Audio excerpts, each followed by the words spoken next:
So picture this. It's 1978, and over the skies of Cambridge, England, something truly bizarre happens. An event unfolds that would have an entire nation buzzing for decades. We're talking about a series of unexplained lights that sparked awe, a good bit of fear, and a whole lot of official head-scratching. All right, let's get right into this incredible mystery. It always starts with moments just like this one.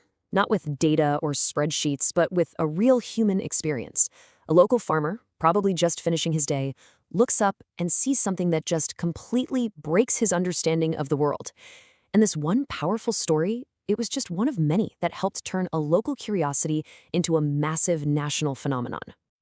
So, to really get what happened, we need to understand the world these lights appeared in. Because the context, well, it's everything. The 70s were such a wild mix of paranoia and pure wonder.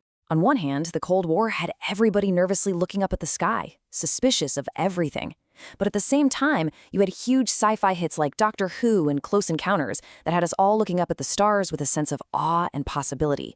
So you can see how, when these strange lights showed up over Cambridge in '78, people's minds were already fired up for something extraordinary. What's so fascinating is how similar the first reports were. I mean, you have people from totally different parts of the city, all describing the exact same thing. These bright, pulsing lights zipping around in ways that just weren't normal. But you want to know the detail that gets me? The silence. Total and complete silence. No hum, no engine roar, just this strange, colorful ballet in the night sky.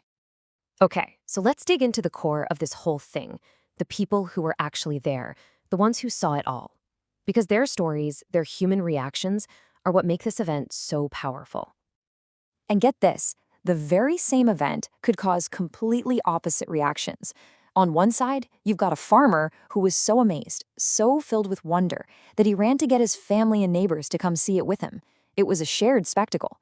But then, on the other side, you have a schoolteacher whose experience left her with sleepless nights, with a real creeping sense of paranoia. It just shows you the deep psychological punch this thing packed.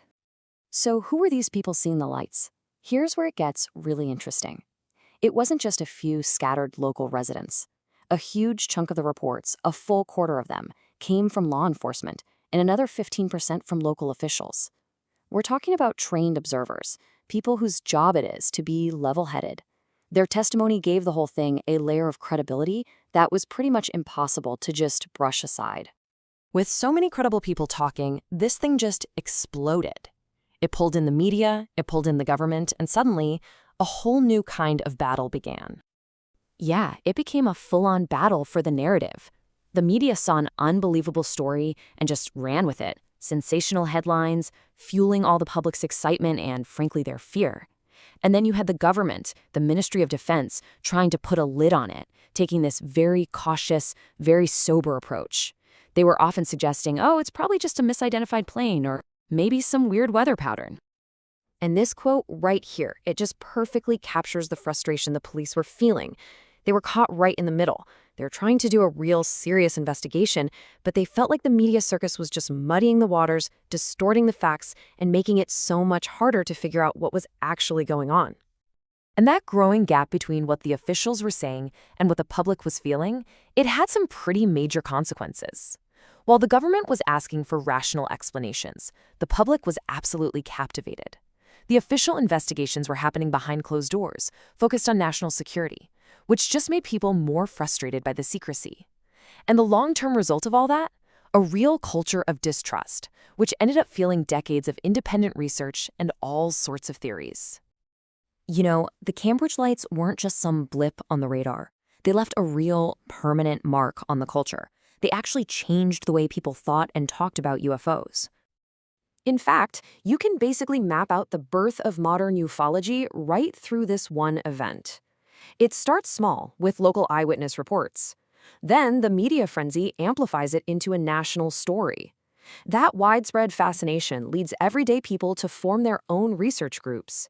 And eventually, all that energy creates a real demand for serious scientific investigation. It helps push ufology from a fringe hobby into a much more organized field. And the thing is, Cambridge wasn't an isolated case. Not at all. It was actually the peak of a whole wave of sightings across Britain in the late 70s. Just a few weeks later, people in the West Midlands were reporting a massive triangular craft. Then, similar lights were seen over London. Cambridge may have been the spark, but the phenomenon was happening all over.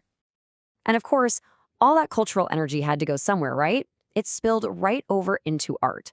The mystery of the Cambridge lights directly inspired a wave of books, movies, and artwork, really cementing that classic image of the UFO into our collective imagination for generations to come.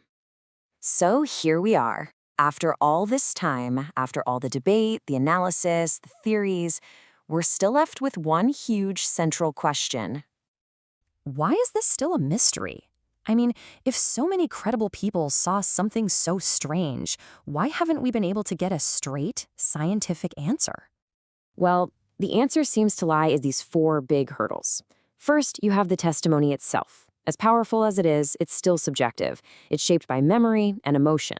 Second, and this is a big one, there's a complete lack of physical evidence. No debris, no photos, nothing tangible to analyze.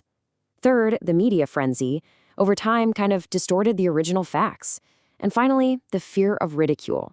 It's a powerful thing, and it may have stopped other perfectly credible witnesses from ever telling their stories. And that leaves us with one last, really fascinating question to think about.